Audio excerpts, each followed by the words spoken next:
An American flag flies outside the Texas hospital where this baby was born almost 2 years ago to an undocumented mother. The mother, Juana, asked us not to use the family's last name or show their faces. After being brought to the U.S. herself as a child, Juana had 2 older children who had no problem getting birth certificates. At the time, hospital records and Juana's ID card from the Mexican consulate, also known as the matrícula consular, were good enough. But when she returned to the Vital Statistics office this year to get a birth certificate for her youngest daughter, the same documents didn't work. They told her the matrícula consular was no longer valid. The state of Texas is now making it impossible for most undocumented parents to get a birth certificate by requiring documents they can't get.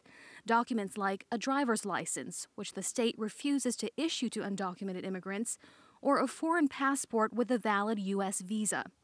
It wasn't always like this. The policy wasn't strictly enforced until last year, when an unprecedented number of undocumented immigrants crossed into Texas, and as the state launched a lawsuit against the president's executive actions on immigration. Attorney Efrain Olivares represents 32 Texas children and 28 immigrant parents in a lawsuit filed this summer against the state of Texas. Just like everyone else who has children born in the U.S., they have the right to have a birth certificate for that child so that they can get medical services for them, they can enroll them in daycare and in school so that they can baptize them. I ask Juana, what's wrong if the state's current policy works to dissuade would-be border crossers from coming to give birth here? She says she understands the controversy, but that her daughter shouldn't pay. The Edinburgh Vital Statistics office, where Juana says she was denied a birth certificate, did not respond to Al Jazeera's request for comment.